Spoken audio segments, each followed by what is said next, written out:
We are catering to textile industry since last about 3 decades. This is a very small, short brief about what we are.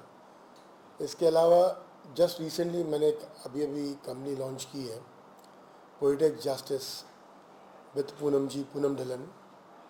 मैं उनको अपनी बड़ी बहन समझता हूँ और हमने रिसेंटली अभी एक अवार्ड फंक्शन लॉन्च किया था उस कंपनी में. It was called as International Indian Achievers Awards. The thought was very clear कि भाई जितने अपने NRIs हैं अक्रॉस द ग्लोब रहते हैं उनको कोई एक प्लेटफॉर्म ऐसा दिया जाए जिसमें उनको हिंदुस्तान में एक प्रॉपर रिकग्निशन मिले.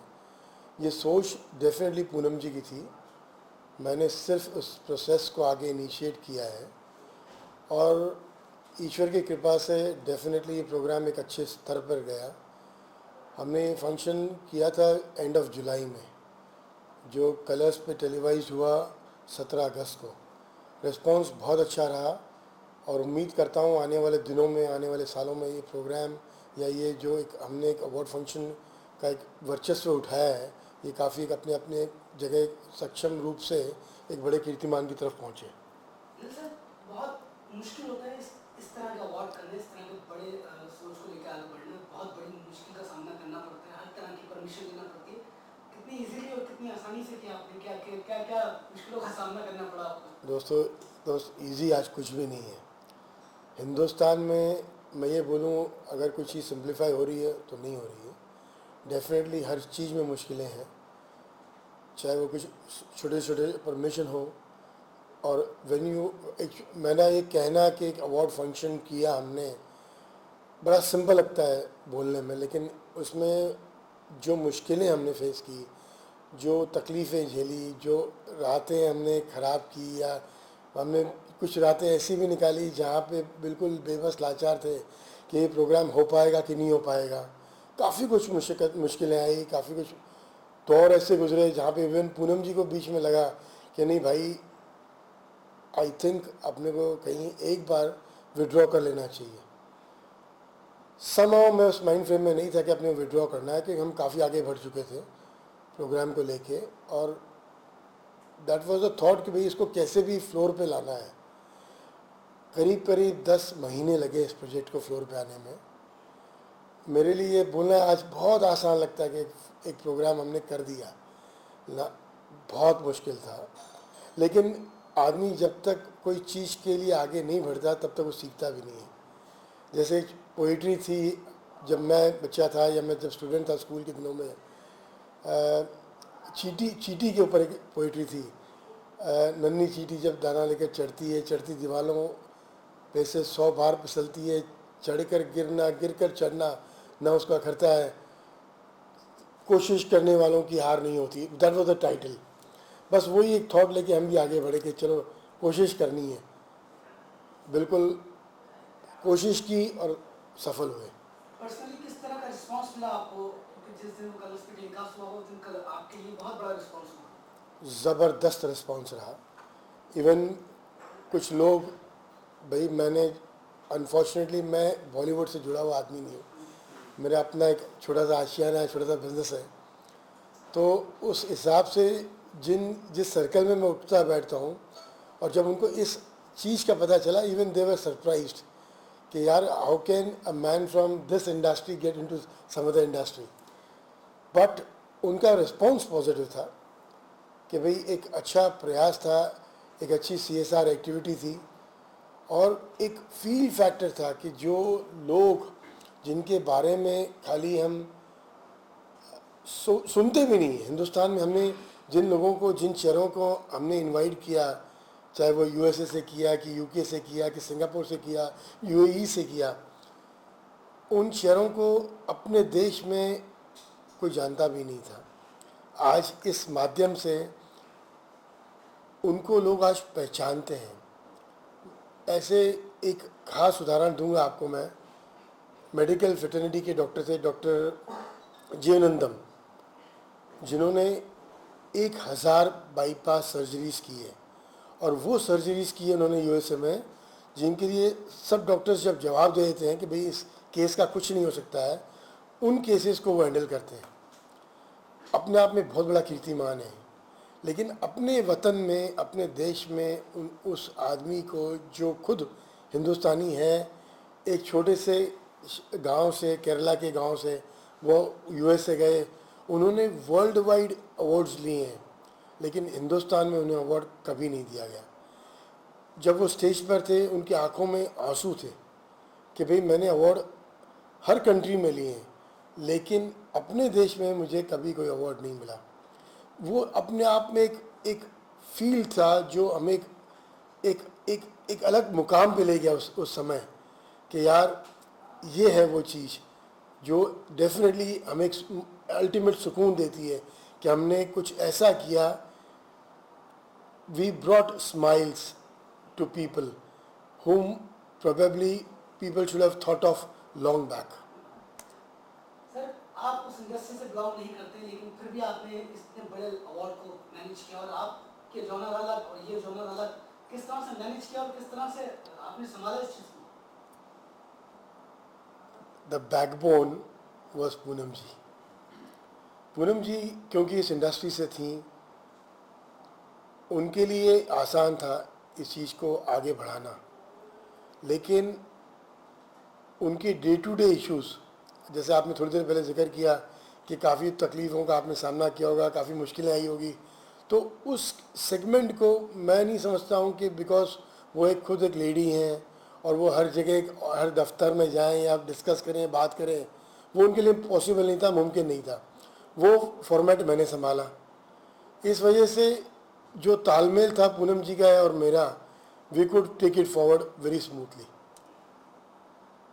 सर सेलिब्रिटीज़ को इकट्ठा करके लेके आने अवार्ड में, क्योंकि आज की तारीख में हर एक सेलिब्रिटीज़ आसमान की बुलंदियों पर और दिमाग भी माशाल्लाह वहीं पे ही, और उन्हें फिर एक ही जगह पे इकट्ठा करना, ये भी मैनेज करना बहुत बड़ी बात होती है। इन लोगों को किस तरह से मैनेज किया जाए? पर्सनल रिलेशंस, एक थॉट उनसे शेयर करना कि भाई एक बहुत अच्छा नोबल कॉज है। पूनम जी का पूरा प्रयास, उनके पुराने रिश्ते संबंध उन्होंने अपने जोड़े, कुछ लोगों को जोड़ने के लिए, इकट्ठा करने के लिए, ये सब चीज़ें मिला जुला के ही ये चीज़ आगे बढ़ सकी। सर आपने बॉलीवुड और एक ऐसे अवार्ड को नॉमिनेट किया, एक ऐसे अवार्ड को आपने बनाया जिसका सफ़र अब जारी किया है आपने बड़ी मुश्किलों के दौरान। अब कौन कौन लोग उनसे जुड़ने वाले हैं, क्योंकि नेक्स्ट स्टेप भी आपका शायद कुछ अलग ही थॉट के साथ आएगा? नहीं, कौन कौन लोग जुड़ेंगे इस समय ये बोलना मुश्किल है, लेकिन जैसे मैंने आपको कहीं बताना रह गया, हर जैसे हमने अलग अलग सेगमेंट्स डिसाइड किए अवार्ड्स के, hospitality, medicine, literature, different segments of society. Her segment के पीछे 2 जूरी मेंबर्स हैं जो हिंदुस्तान के टॉप इलाइट नॉन बायस्ड लोग हैं, जिन्हें ये मतलब नहीं कि अवार्ड किसको देना है और क्यों देना है। हाँ, वो उसकी मॉडलिटीज़ पूरी स्टडी करते हैं और फिर वो उस चीज़ को आगे बढ़ाते हैं टू द एडवाइजरी बोर्ड कि भाई हमने ये नाम शॉर्टलिस्ट किए हैं, हमारे हिसाब से ये डिज़र्विंग कैंडिडेट्स हैं, आप इनको कंसिडर कर सकते हैं। उसके बाद the advisory board takes it forward, उनको मेल भेजना, उनसे कंकरेंस लेना, उनकी अवेलेबिलिटी चेक करना, वो उस टाइम पे पॉसिबल है उनका आना कि नहीं आना, and accordingly we try to take it forward. Possibility और लोगों का जुड़ना मैं नहीं चाहता या मैं नहीं सोचता कि कोई इन जूरी मेंबर्स को मैं हमारा कोई भी थॉट है छेड़ना, बिकॉज हमारी जूरी इज़ वेरी लाइट। आज इंडिया की, हिंदुस्तान की टॉप जूरी मेंबर्स हमारे साथ में हैं for every segments, and trust me, non biased होना और एक अवार्ड को एक अपने आप में एक उस चीज़ का एक स्वरूप दिलाना कि भाई एकदम टोटली नॉन बायस्ड अवार्ड्स दिए गए, दैट इज़ वेरी इंपॉर्टेंट। और हमारा वही प्रयास है और कोशिश आखिरी दम तक यही रहेगी कि इसमें कोई हमारी उंगली नहीं उठा सके। सर बॉलीवुड में जिस तरह के अवार्ड होते हैं, हर आए दिन एक ना एक अवार्ड रखा हुआ है। कुछ लोग स्पॉन्सर के लिए अवार्ड करते हैं, कुछ लोग एक दिखावे के लिए करते हैं, एक बार हुआ दूसरी बार खत्म। आपने एक बहुत ही अलग तरीके से बॉलीवुड को यूज कर एक बेहतरीन लोगों को अवार्ड दिया, कॉज के लिए अवार्ड दिया है। किसी तरह के कुछ इस तरह के कमेंट्स हुए कि भाई अवार्ड आप क्यों कर रहे हैं, क्या वजह है? मुझे आज तक लोग बोल रहे हैं कि ये आप लोगों ने क्यों किया। आप इससे तो बेटर था बॉलीवुड अवार्ड्स ही करते एक और कुछ और ही सोचते ओनली ऑन बॉलीवुड अवार्ड्स। देखिए हमारा थॉट बॉलीवुड अवार्ड्स बिल्कुल नहीं था, हमारा थॉट्स बहुत क्लियर था और थॉट्स इतने क्लियर थे कि हमें कुछ ऐसा करना है जो अभी तक किसी ने इस बारे में सोचा नहीं था। मुझे आज भी फ़ोन आते हैं कि भाई आपको इसमें क्या हासिल हो गया। भाई मॉनेटरी बेनिफिट्स मुझे कुछ नहीं हासिल हुए, बट एक सोलेस, एक थॉट, एक फील फैक्टर कि हम कुछ ऐसा कर रहे हैं जहाँ हम हमारे अपने दोस्तों को, हमारे हिंदुस्तानियों को उस जगह पे लाके बैठा रहे हैं जहाँ वो ओरिजिनली अपने देश के हैं और अपनी वतन आके अपनी मिट्टी की फील करते हैं वो कि हाँ भाई हमारे वतन ने हमको फाइनली कंसीडर किया, सोचा कि हम इस योग्य हैं और इसलिए हमारा जो उसको हमें इस चीज़ के लिए फेलिसिटेट किया गया। ये जिस तरह से गवर्नमेंट को जो काम करना चाहिए, जितने भी हिंदुस्तान का नाम बाहर देशों में रोशन कर रहे हैं, ये नाम उन्हें इस तरह से प्राउड महसूस हो रहा है, वो काम जो गवर्नमेंट को करना चाहिए, वो थॉट आपने अपने दिमाग में लेकर, क्या आप नहीं चाहेंगे कि इस तरह से गवर्नमेंट को भी आपको करना चाहिए, इस तरह के लोगों का मान बढ़ाना चाहिए? भाई देखिए सरकार हम चलाते नहीं हैं, लेकिन डेफिनेटली अगर सरकार इस चीज़ के लिए आगे बढ़ेगी हमारी तरफ से बहुत, हम बिल्कुल ओपन हैं उनसे डिस्कशन करने के लिए। और अगर सरकार हमें इस चीज़ को प्रोत्साहन दे, हम कुछ चाहेंगे और सरकार का अगर प्रोत्साहन मिले तो शायद ये सेगमेंट हम और एक अलग स्तर पे ले जा सकें। सर अवार्ड की अगर ये बात हो गई, लेकिन अगर मैं बात करूँ एक पर्सनल तौर पर, जितने भी सेलिब्रिटीज़ हैं या जितने भी हिंदुस्तान का नाम रोशन कर रहे हैं बाहर देशों में, ये जो भी विदेशी लोग उन्हें उस चीज़ का मान दे रहे हैं, उस चीज़ का अवार्ड दे रहे हैं, हिंदुस्तान में लोग इस तरह के कदम क्यों नहीं उठाते? क्या वजह रहती है? क्यों, किस चीज़ को दबा के ले जाते? जिस तरह से आपने कदम आगे बढ़ाया।